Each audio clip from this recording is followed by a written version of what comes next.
pares. Génesis 22 del 1 al 5.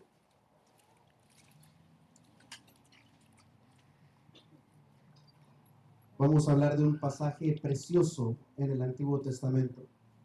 Habla acerca de esa tipología o de esa similitud entre Cristo e Isaac, y vamos a ir descubriéndolo ahí. Génesis capítulo 22 del versículo 1 al 5, yo leo los impares, usted me ayuda con los pares. Dice el Señor en su palabra: aconteció después de estas cosas que probó Dios a Abraham y le dijo a Abraham, y él respondió: heme aquí. Y dijo: toma ahora tu único Isaac, a quien amas, y vete a tierra de Moriah, y ofrécelo allí en holocausto sobre uno de los montes que Dios te dio. Y Abraham se levantó muy de mañana y enhebró su asno, y tomó consigo 2 siervos suyos y a Isaac su hijo, y cortó leña para el holocausto, y se levantó y fue al lugar que Dios le dijo. Al tercer día alzó Abraham sus ojos y vio el lugar de lejos. Veamos el 5. Entonces dijo Abraham a sus siervos: esperad aquí con el asno, y yo y el muchacho iremos hasta ahí y adoraremos y volveremos a vosotros. Leamos otra vez la última frase: y volveremos a vosotros. Que el Señor añada bendición a su palabra. Bendito Padre, te pedimos que nos hables al corazón, que podamos entender, Señor, y gozarnos en esta parte de la Escritura tan preciosa. Clamamos, Señor, que podamos, como en toda la Escritura, descubrir a Cristo, sus bondades, su misericordia y su plan para con nosotros. Lo pedimos, Señor, en el nombre glorioso de nuestro Señor Jesucristo. Amén y amén. Puede tomar asiento. Hay algo que los cristianos tenemos que entender acerca de la Escritura, y es algo que lo hemos venido tratando los domingos. El Evangelio no se trata de nosotros. El Evangelio se trata de Cristo. La Biblia no se trata de nosotros. La Biblia se trata de Cristo. Hay algo que nosotros tenemos por mala costumbre o mala enseñanza dentro de los púlpitos cristianos, que es para que usted y yo en cada pasaje de la Escritura vengamos y tratemos de encontrarnos a nosotros. En cada pasaje de la Escritura nosotros tratamos de encontrar un versículo que me pueda ser aplicable a mí, que me bendiga a mí, que me ayude a mí, que me dé fortaleza a mí, y no está mal, no está mal. Pero el propósito central de toda la Escritura no es que te encuentres tú en la vida de Abraham, no es que te encuentres tú en la vida de Isaac, no es que te encuentres tú en la vida de Jacob, no es que te encuentres tú identificado con Moisés. El propósito de la Escritura es que vengas tú como un pecador y empieces a descubrir el propósito de la profecía o el espíritu de la profecía, que es Cristo. Que desde Génesis capítulo 1 puedas encontrar a Cristo en toda la Escritura. Cuando dice Dios: hagamos al hombre a su imagen y semejanza, ¿quién estaba ahí? Cristo. Cuando dice la palabra: en el principio creó Dios los cielos y la tierra, encontramos en el Evangelio de Juan que la palabra era Cristo, el verbo era Cristo, y por medio de él todas las cosas fueron hechas. ¿Quién estaba en Génesis 1:1? Cristo. Cuando encontramos en Génesis 3:15 la primera promesa mesiánica: y la descendencia de la mujer pisará la cabeza de la serpiente y la destruirá. ¿A quién encontramos? A Cristo. Este es un pasaje precioso en el cual vamos a encontrar a Cristo. Recuerde, toda la Biblia se trata de Cristo, de la manifestación de Cristo aún antes de su encarnación. El Padre es honrado cuando nosotros honramos al Hijo. La Escritura, desde Génesis hasta Apocalipsis, trata siempre de honrar al Hijo, porque el Padre es glorificado cuando el Hijo es glorificado. Cuando usted y yo encontramos a Cristo a través de la Escritura y nos sorprendemos de la maravilla de Cristo, del poder, de la majestad, de cómo Cristo estaba desde el principio, el Padre es glorificado en nosotros cuando nosotros encontramos a Cristo, amamos a Cristo, nos deleitamos en Cristo. Y en esta noche muchos de nosotros hemos agarrado este pasaje en el cual Dios le pide a Abraham que sacrifique algo y decimos: ay, el Señor me ha pedido a mí que sacrifique esto, y al igual que Abraham yo voy cargado, y el Señor esto y el Señor lo otro, pero yo sé que Dios me va a proveer. El pasaje principal, el texto principal, el propósito principal de este texto no es que usted y yo nos identifiquemos con Abraham, que está siendo probado, que Abraham tiene que sacrificar a su hijo. El propósito principal es que tú y yo podamos ver a Cristo aquí. Fíjese que dice la Escritura claramente en el 22:1: después de estas cosas cosas que ya le había narrado, como Dios vino a manifestar su plan en Abraham. Lo saca de Ur de los Caldeos, lo lleva a adorar. Después de que adora, hay hambre en toda la tierra. Abraham desciende a Egipto, en Egipto le quitan a la mujer, Dios lo defiende, sale de Egipto con bastante riqueza, tiene problemas después con Lot. Lot se va para la tierra fértil, lo manda él para el desierto. En medio del desierto Abraham es prosperado, Lot es capturado, viene Abraham y va a rescatar a Lot contra 5 reyes. Viene, lo rescata, vence, Abraham se siente bendecido, y bueno, toda la historia que hemos narrado. Dios viene y le dice a Abraham: voy a hacer un pacto contigo, te voy a dar descendencia. Y Abraham le dice: ay, Señor, ¿y cómo si yo no tengo hijos? Y entrábamos en aquel pasaje de la semana pasada, que su descendencia podía él hacer, y veíamos las dos costumbres. La primera costumbre era adoptar a un siervo de su casa, que veíamos que pudo haber hecho a Eliezer. Y la otra costumbre era tener hijos de parte de la esclava de su mujer. Las dos eran costumbres con las cuales Abraham podía lidiar, pero ninguna de las dos era el propósito de Dios en su vida. Cuando Abraham está solo con Dios, Dios le dice a Abraham: no contemples la idea de tu siervo Eliezer, no lo vas a adoptar, yo te voy a dar descendencia. Y Abraham le creyó a Dios. Pero cuando Abraham estaba con Sara, y Sara hasta cierto punto, faltita de fe, le dice a Abraham: yo veo que a Dios no te ha contestado a ti, vamos a recurrir a planes humanos. ¿Oís? Y dice, y lo leímos: y le rogó Sara a Abraham que se llegara a Agar, su esclava. Y Abraham, mire, eso es el problema de meterse con gente que no tiene fe igual que la suya. Porque cuando estaba Abraham y Dios, Abraham le creyó a Dios y dijo: yo sé que me vas a dar un hijo. Pero cuando estaba Abraham con la medio incrédula de la Sara le dice: mira, Abrahamcito, acostate con la muchacha, y de ahí vamos a tener hijos de la costumbre. Y viene Abraham y baja la guardia, se acuesta con Agar, y sale el famoso problema judío-palestino. Los descendientes de Ismael, hasta ahorita los árabes, no se llevan con los judíos, la descendencia de Isaac. Encontramos ahora un pasaje en el cual Dios le pide a Abraham algo, y algo no normal. Y normal, entiéndame, algo sobrenatural o sobrehumano. Después de todo lo que hemos leído, Dios habla con Abraham. Y fíjese que aquí hay un detalle. Siempre ve el versículo 1, dice: aconteció después de estas cosas que, ¿qué dice? Probó Dios a Abraham. Ok. ¿Dónde queda aquella cosa que se nos ha dicho que Dios no prueba a nadie? Momento. Dios no tienta a nadie, que es completamente distinto. La tentación, el propósito de la tentación, vamos a aclarar, el propósito de la tentación es hacerte caer. El propósito de la prueba es hacerte crecer. Son dos palabras que se parecen, pero el significado es distinto. La tentación tiene por objetivo hacerte caer. Pero cuando Dios te prueba, el objetivo es hacerte crecer. Pastor, Dios no tienta a nadie. Es cierto, Dios no tienta a nadie. Pero Dios prueba muchas veces la fe de su pueblo. Aconteció después de estas cosas que probó Dios a Abraham. Ok. Hermano, vámonos a Job si quiere. Si usted se recuerda, hay muchos que enseñamos que es Satanás quien pidió a Job. No, hermano, lea conmigo. Job capítulo 1. Veamos qué dice la Biblia. ¿De dónde venís? Le dijo el Señor: de la tierra vengo de... Leamos el 7, capítulo 1, versículos 7 y 8, hermano Nancy. Job capítulo 1, versículo 7. Y dijo Jehová a Satanás: ¿de dónde vienes?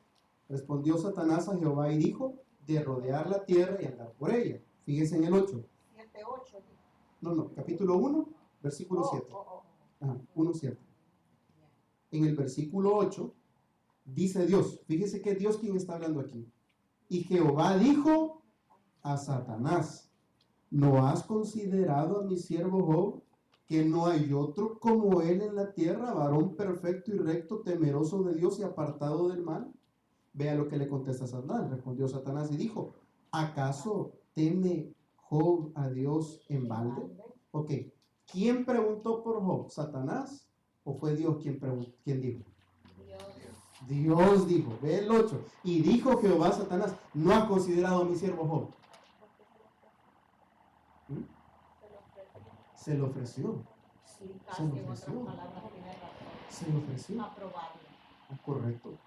Entonces, la prueba viene para crecimiento.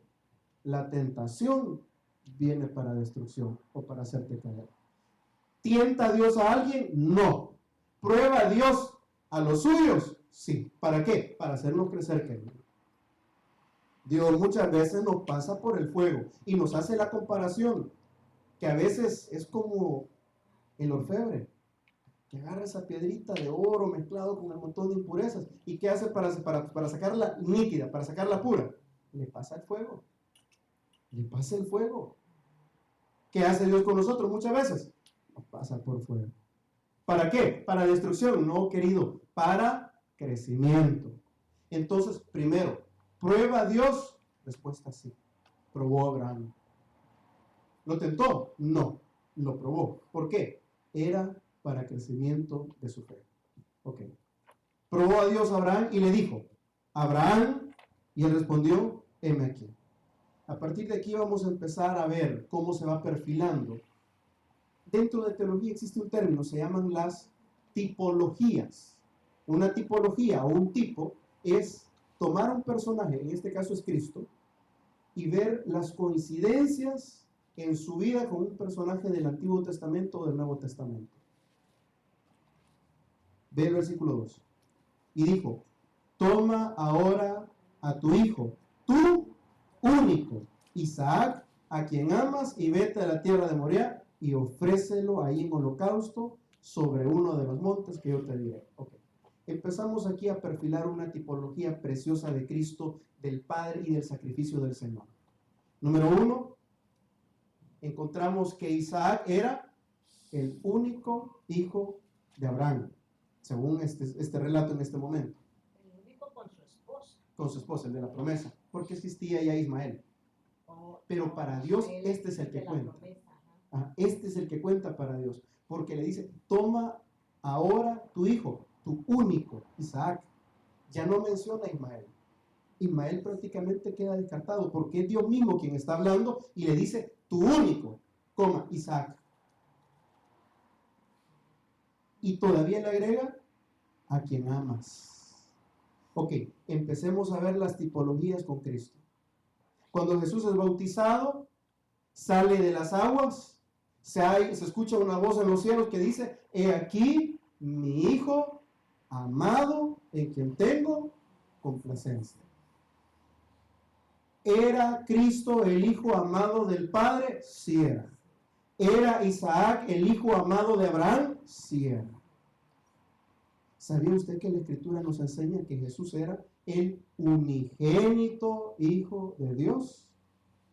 ¿Era el único Isaac? Sí era. ¿Era Jesús el unigénito Hijo de Dios? Sí era. Fíjese que hay algo bien precioso. Antes de la cruz del Calvario, Cristo era el unigénito Hijo de Dios. El único. Unigénito, único. Cuando Cristo muere por nosotros y resucita al tercer día y es ascendido a los cielos y nosotros somos adheridos al cuerpo de Cristo por el nacimiento, por el nuevo nacimiento, por el Espíritu Santo, por la regeneración, ¿sabe qué se convierte? En el primogénito de la resurrección. Ya no es el unigénito es único, se convierte en el primogénito, el primero. Porque en Cristo todo lo que creemos somos adoptados en él. Cristo cede su lugar de único hijo delante de Dios para llevarnos a nosotros como hijos también, a través de su muerte y su resurrección. ¿Era Isaac el único en ese momento? Sí. ¿Era Jesús el único engendrado del Padre con su ADN, con su divinidad, con su esencia misma? Sí. Aquí vamos a ir perfilando poquito a poquito cómo es el sacrificio del Señor, cómo es que encontramos a Cristo en este pasaje. Lea conmigo el 3. Y Abraham se levantó muy de mañana y enhebró su asno. Fíjese que aquí encontramos hasta estos pasajes preciosos en la Escritura. ¿En qué entró Jesús? En la entrada triunfal en Jerusalén. En un asno. ¿A dónde? ¿Qué es lo que llevaba Abraham? Llevaba un asnito. Para que usted y yo podamos ir viendo cómo se va perfilando la tipología entre Cristo e Isaac. Y dice, y enhebró su asno, y tomó consigo 2 siervos suyos, y a Isaac su hijo, y cortó leña para el holocausto, y se levantó y fue al lugar que Dios le dijo. Ok, cortó leña, cortó madera. En la vida de Cristo hay un madero, la cruz. Justamente después de que se sube en el pollino, entra por Jerusalén, a los días tiene que llevar el madero. Y fíjense que hay algo muy bonito en esta parte. Cuando Abraham e Isaac van al monte Moriah a ofrecer el sacrificio, ¿quién cree que llevaba la leña para el holocausto? El hijo. ¿Quién llevó la cruz? El hijo. Y vamos a ir viendo ahí poquito a poquito esos pequeños detallitos para ver cómo es el amor. Y vamos a ver por qué el amor de Dios. Dice, cortó la leña para el holocausto, se levantó y fue al lugar que Dios le dijo. ¿Sabía usted que el monte Moriah, muchos consideran que es, bueno, de hecho es el monte del templo, el monte donde está el templo, donde tendría que estar el templo actualmente? Pastor, pero Jesús no murió en el monte Moriah, murió en el Gólgota. Número 1, primera tipología o similitud. El templo, el monte del templo. ¿Dónde muere Jesús? En otro monte, el monte del Gólgota. Pero, cuando Jesús muere, sucede un evento en el templo. ¿Quién se recuerda? Se rasga el velo de arriba para abajo. Entonces, espiritualmente, Cristo sí llegó al monte Moriah. ¿Por qué se rasga el velo que separaba el lugar santo del lugar santísimo? Porque en el lugar santísimo tenía que llevarse a cabo un sacrificio. Una vez al año únicamente llegar y poner la sangre del cordero sin mancha delante de la Shekinah de Dios para tapar el pecado del pueblo. Cosa preciosa que encontramos. Cristo es el cordero de Dios, no que tapa, sino que quita el pecado del mundo. Y cuando Cristo muere en la cruz del Calvario, llega al templo, rasga el velo, entra al lugar santísimo, y Hebreos lo enseña más adelante, y con su propia sangre abre camino vivo para que usted y yo pudiéramos entrar ante la Shekinah de Dios, ante la presencia de Dios. Algunos piensan que de una forma espiritual o simbólica se rasga el velo, Cristo mismo lo rasga, por su sangre entra a derramar su sangre en el lugar santísimo para darnos acceso a todos nosotros. Fíjese cómo se va perfilando. Abraham se levanta de mañana, lleva el asnito, Jesús entra en un asno, consigo lleva a los siervos, que es comparación de la gente que estaba alrededor de la cruz. Lleva a Isaac el sacrificio, el cordero sin mancha, corta la leña, Isaac lleva la leña para el holocausto y se levantó y fue al lugar donde Dios le dijo. Acuérdese, aquí en el versículo 3 gira una sola voluntad, la voluntad de Dios, la voluntad del Padre. Muchas veces la voluntad de Dios no va a compaginar con tu voluntad o con la mía. Muchas veces la voluntad de Dios va a ser probarte. Muchas veces la voluntad de Dios va a ser un sacrificio. Muchas veces la voluntad de Dios no va a ser lo que a ti te agrada. Pero entonces tenemos que recordar tanto la tipología de Isaac como el ejemplo mismo de Cristo. ¿Cuál es la tipología de Isaac? Obedeció al Padre y no dijo nada. ¿Cuál fue la oración de Cristo? Padre, si es tu voluntad, si hay alguna forma que pase de mí esta copa, que la pase, mas no se haga mi voluntad, sino la tuya. Ok. ¿Qué es lo que estaba en juego aquí? Era la voluntad de Dios. Dios le dice a Abraham, Abraham, vas a agarrar a tu hijo, Abraham, vas a ofrecerme a tu hijo, Abraham, vas a llevar fuego, vas a llevar el cuchillo, vas a llevar la madera, vas a llevarte en el asnito, te vas a llevar al niño al lugar donde yo te voy a decir. Todo era la voluntad de Dios alrededor. Todo era cumplir la voluntad de Dios al 100%, al pie de la letra, que fue exactamente lo que Cristo hizo. El Padre le dice, hijo, alguien tiene que morir por estos pecadores. Y el hijo le dice, Padre, si fuera posible, mas no se haga mi voluntad sino la tuya. Y aquí vemos cómo también el hijo va aceptando la voluntad del Padre. Versículo 4. Al tercer día, Abraham alzó sus ojos y vio el lugar de lejos. Ok. ¿Cuántos días estuvo Cristo en el sepulcro? 3 días. Encontramos también una tipología que aquí encontramos los mismos 3 días. Abraham Cuando le va, fíjese cómo son las cosas. Pastor, pero aquí está hablando antes de ofrecerlo en el sacrificio. Desde el momento que Dios le dice a Abraham, sacrifícame tu hijo, lo vas a agarrar de mañana y te vas a ir allá al monte y me lo vas a ofrecer. Cuando Abraham lo agarra, ya lo había sacrificado en su corazón, ¿sí o no? Amén. Sí, Señor. Ya lo había sacrificado en su corazón. Y ese dolor que llevaba llevando a su hijo. Los 3 días Ay, sabiendo que tenía que sacrificar a su único, el de la promesa, el amado, en quien tenía el cumplimiento su gozo, el hijo de su vejez, y a los 3 días, alzando sus ojos, vio y ese día era el día del sacrificio, pero no hubo muerte, no hubo muerte. ¿Qué hubo? Vida. ¿Qué fue en el caso de Jesús? 3 días en el sepulcro y hubo vida. Amén. Versículo 5. Entonces dijo Abraham a sus siervos, fíjese aquí entramos en el lado de la fe, esperad aquí con el asno y yo y el muchacho iremos hasta ahí y adoraremos. Pero esta es la parte importante. Y volveremos, plural, a vosotros. Tenía fe. Por eso Abraham se le conoce como el padre de la fe.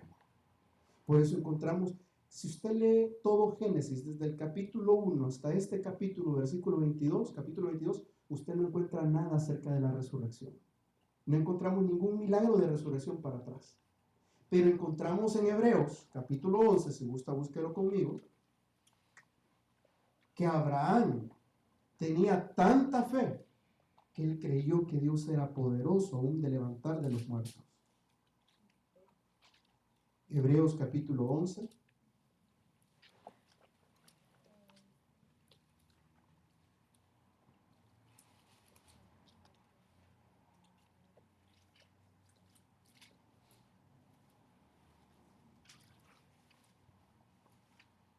Versículo 17 al 19, vamos a leer, lo tenemos, 11 al 17, dice, por la fe Abraham, cuando fue probado, lo reitero otra vez en el Nuevo Testamento, ofreció a Isaac, y en el que había recibido promesas, ofrecía su unigénito, acordémonos en la misma tipología con Cristo, habiéndosele dicho, en Isaac te será llamada descendencia, fíjese, dejémoslo un momentito. Dios le dice, en Isaac te será llamada descendencia. Pero no había descendencia, el muchacho estaba joven, 15 a 20 años creen algunos, entre 15 a 20 años. Pero Abraham estaba con aquella mentalidad. Dios me dijo que en este muchacho me iba a salir descendencia. Pero ahora Dios me está pidiendo que lo sacrifique. Póngale esa contradicción. Y lo lindo es que no se atreve a preguntar. No pregunta en ningún momento. Por eso es que siempre mi hermana dice, a Dios no se le pregunta. No, se le cree y se le camina a la par. Se le pide, me dice misericordia, pero no se le pregunta. Ya. Y fíjese bien ahí. Y habiéndosele dicho en Isaac te será llamada descendencia, en el 19, fíjese cuál fue el pensamiento de Abraham. Pensando Abraham que Dios es poderoso para levantar aún de entre los muertos, de donde en sentido figurado también le volvió a recibir, porque en su corazón ya lo había matado, ya lo había sacrificado. Póngale, nosotros creemos en la resurrección porque encontramos en toda la Biblia que la resurrección de Lázaro, de la viuda de Naín, encontramos que Jesús mismo resucitó, que nos prometió que si ustedes creen en mí, aunque estén muertos, vivirán, pero este hombre no tenía ninguna promesa. Él no había visto nunca un mensaje, un anuncio de resurrección. Nunca había visto una resurrección. Pero él creyó que si él obedecía a Dios, su Dios era tan poderoso que aún después de haber sacrificado a su hijo, Dios lo podía levantar de entre los muertos. Póngale ese grado de fe. Por eso decimos, hey, brother, ¿cuántos quieren las bendiciones del Padre Abraham? Amén. ¿Cuántos quieren las pruebas del Padre Abraham? Nadie, brother. Nadie. Regresemos al texto original, capítulo 22. Fíjese en el versículo 5. Dice, subiremos, iremos hasta allá, adoraremos y volveremos a vosotros. Primera parte. Dice, adoraremos.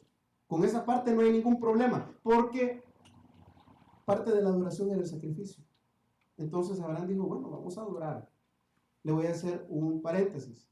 ¿Adoró Jesús antes de la cruz del Calvario?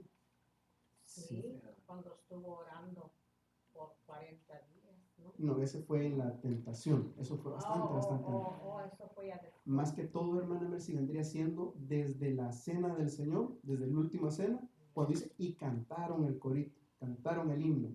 Y después, cuando se va al Getsemaní, ahí y empieza a orar y adorar. Sí.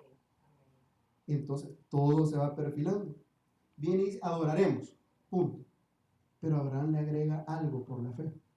Y volveremos a vosotros. Abraham tenía la fe que iba a regresar, no solo él, porque él hubiera dicho, adoraremos y volveré. Pero digo, adoraremos y volveremos. Cuando usted es un adorador de Dios, usted sabe y tiene la plena convicción que también va a volver. ¿Quién va a volver? Cristo por nosotros. ¿Quiénes vamos a volver? Los muertos en Cristo resucitaremos primero. Luego nosotros los que hayamos quedado seremos arrebatados y transformados en un abrir y cerrar de ojos para estar para siempre con Él. Sigamos ahí. Versículo 6. Y tomó Abraham la leña del holocausto y la puso sobre Isaac su hijo. Lo que le decíamos, la cruz del Calvario, una tipología. Es el hijo quien lleva la leña, quien lleva el madero. Y él tomó en su mano el fuego y el cuchillo y fueron ambos juntos. Ok. En este momento Abraham se convierte en una tipología del mismo padre. El padre a punto de sacrificar a su hijo. Abraham se convierte en un tipo de Dios, en una tipología, en una representación del Padre. Cristo sigue siendo la tipología o la representación puesta en Isaac. ¿Por qué Dios toma o por qué Abraham toma el cuchillo y el fuego? Cuando se hacían los sacrificios, lo primero que se tenía que hacer era el puñal, degollar el animalito o el sacrificio, derramar su sangre y después se le ponía el fuego. Primero era el cuchillo, después el fuego. Dentro de la tipología con el Padre y el Hijo, encontramos que el Padre, y entiéndame algo, no fueron los judíos los que mataron a Jesús, no fueron los romanos, fue el mismo Padre que ofreció a su mismo Hijo, porque de tal manera amó Dios al mundo, que Dios dio a su único Hijo para que todo aquel que en él cree no se pierda y tenga vida eterna.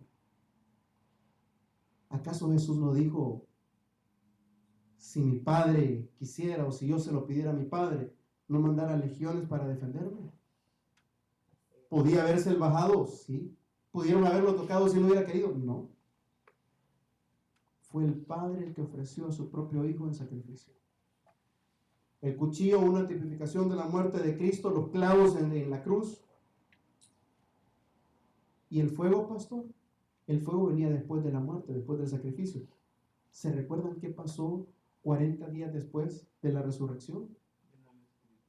Como llamas de fuego, lenguas de fuego.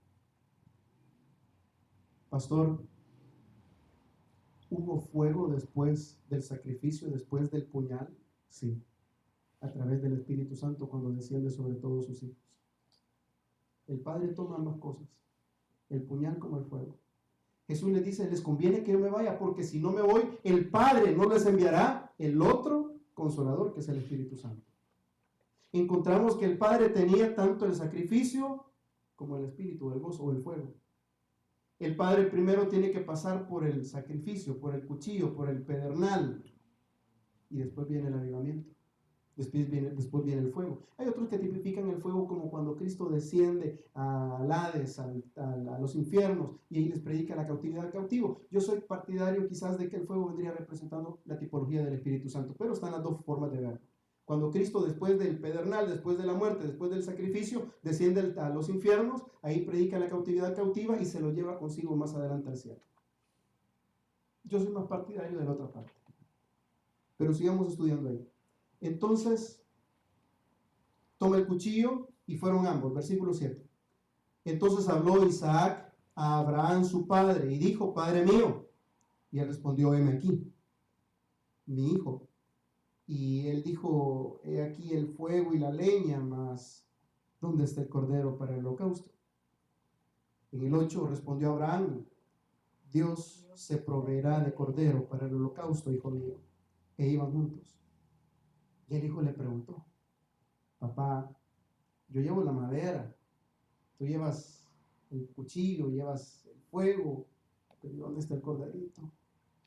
Y hay quienes sostienen que ya para este momento, ya Isaac ya posiblemente fuera pensando que posiblemente él iba a hacer el sacrificio.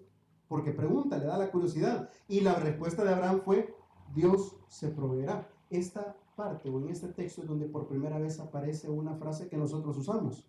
Jehová Jireh, que significa Dios provee o Dios proveerá, correcto.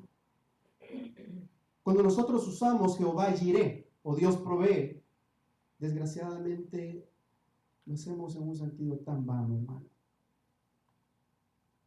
Jehová Jireh, Dios provee carro.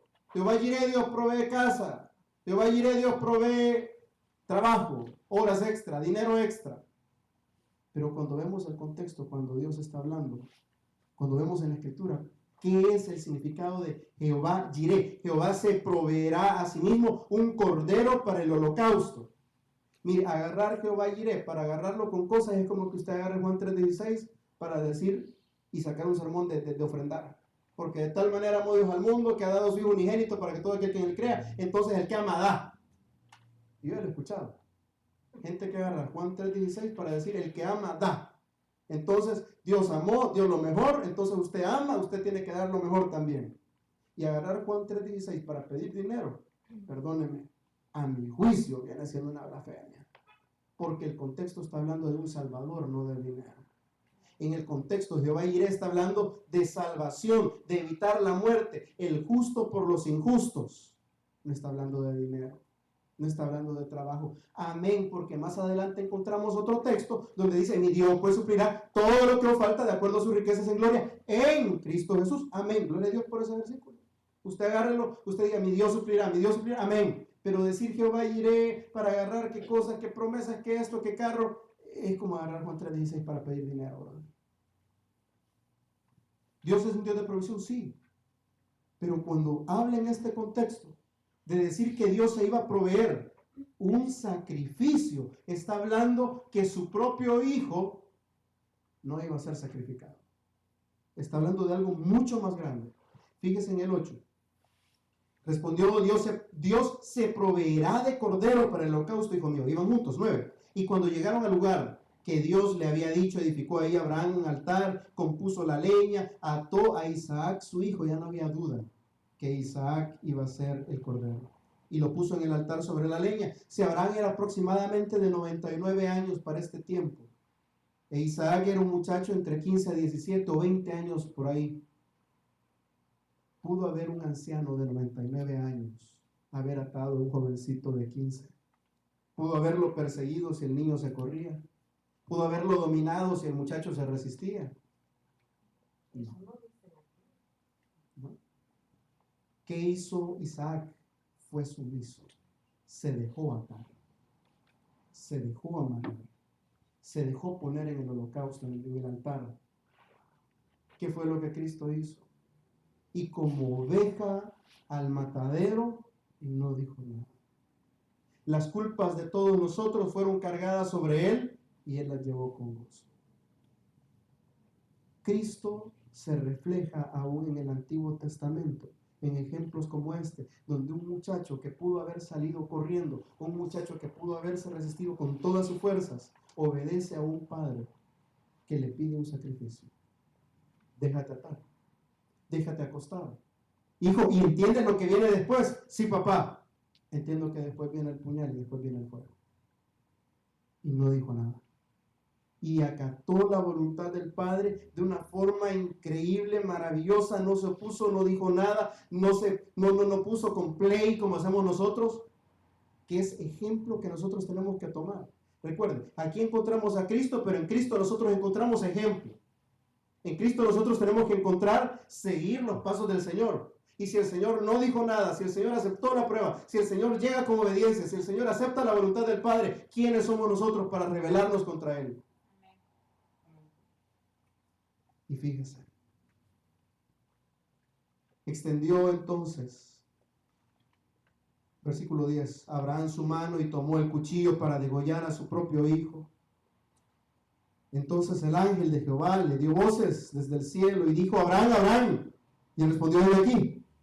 Y dijo, no extiendas tu mano sobre el muchacho, ni le hagas nada, porque ya conozco que temes a Dios, por cuanto no me rehusaste tu Hijo, tu único, tipificación de Cristo. Entonces alzó Abraham sus ojos y miró, y aquí a sus espaldas un carnero trabado en un zarzal con sus cuernos, y fue Abraham y tomó el carnero y lo ofreció en holocausto en lugar de su hijo. Fíjese bien, ahora vamos a encontrar el otro punto en la cruz del Calvario. Todo lo que le he dicho es una tipología con Cristo. Cristo llega obediente a la voluntad del Padre, se deja atar de los romanos, se deja golpear, se deja que le arranquen la barba, se deja que le pongan la corona de espinas, se deja que le escupan, se deja que le golpeen, se deja que lo insulten, y no dice nada. Lo llevan a la cruz del Calvario, empieza a cargar la cruz por toda Jerusalén, sangrando. Llega al Gólgota, llega al lugar del sacrificio. Si se hubiera querido bajar en ese momento puede hacerlo, pero se sometió a la voluntad del Padre. Se pone en el lugar del sacrificio. Recibe el puñal, recibe las marcas, recibe los clavos en la cruz, sus manos, sus pies.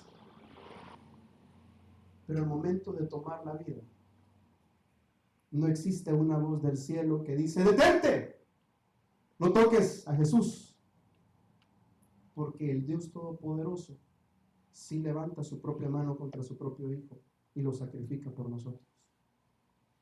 Él llevó la ira de Dios sobre todos nosotros para que nosotros pudiéramos gozar de su justicia. Y así como un carnero fue ofrecido en lugar del Hijo, así el Cordero de Dios que quita el pecado del mundo llega y es sacrificado. Y no hay voz del cielo que dice: no lo hagas. Sino que Jesús, como un cordero obediente, como el sacrificio perfecto, es inmolado por el mismo Dios de los cielos, llevando la ira por todos nuestros pecados, convirtiéndose en la ofrenda, la cual iba a perfeccionar a todos los santos que en Él creyeran. Y se cumple algo que había quedado en pausa durante 4000 años.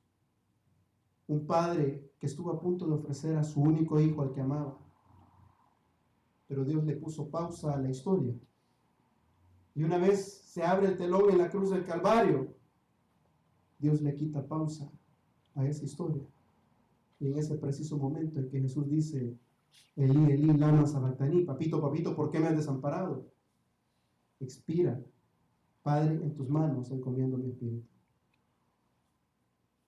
Consumado es. La obra está terminada. Lo que comenzamos allá ha quedado terminado en la cruz del Calvario, donde nosotros, los que éramos dignos de muerte, ahora hemos encontrado gracia en el sacrificio de Cristo Jesús, que estaba revelado desde toda la eternidad. En toda la Escritura podemos ver a Jesús, un Jesús que nos amó, un Jesús que nos ama por sobre todas las cosas, que murió por nosotros y que se sacrificó, el justo por los injustos, el santo por los pecadores. Iglesia, es motivo para darle gracias a Jesús por su sacrificio por nosotros, porque desde Génesis hasta Apocalipsis vemos un Jesús glorioso, cuyo sacrificio es por amor a nosotros, para sacarnos de muerte a vida, de tinieblas a luz. Oremos. Bendito Señor y Padre nuestro, te damos gracias, porque tu palabra, Señor, es fiel y verdadera, porque en tu palabra, Señor, encontramos verdaderamente historias, Señor, y más que historias, vemos tipos, vemos representaciones que tiran o alumbran, Señor, a la cruz de Cristo. Gracias, Señor, porque encontramos que el Hijo fue obediente y obediente hasta la muerte. Gracias, Señor, porque en ese sacrificio precioso nosotros encontramos al unigénito del Padre, aquel en quien tú tenías complacencia, Señor, que es sacrificado por aquellos que estábamos destituidos de la gloria de Dios, aquellos que estábamos muertos en delitos y pecados. Señor, gracias por ese sacrificio maravilloso. Gracias, Señor, porque no escatimaste hasta lo último tu propio Hijo en darlo y darlo hasta la muerte por nosotros. Gracias por tu amor, gracias por el sacrificio de Cristo.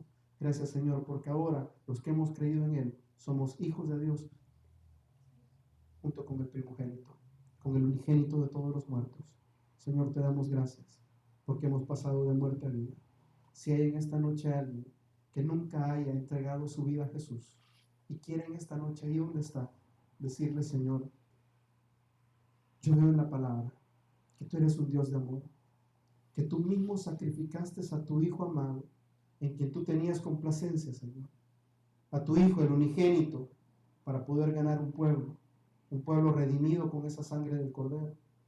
Un pueblo que no merecía misericordia, mas la tuvo.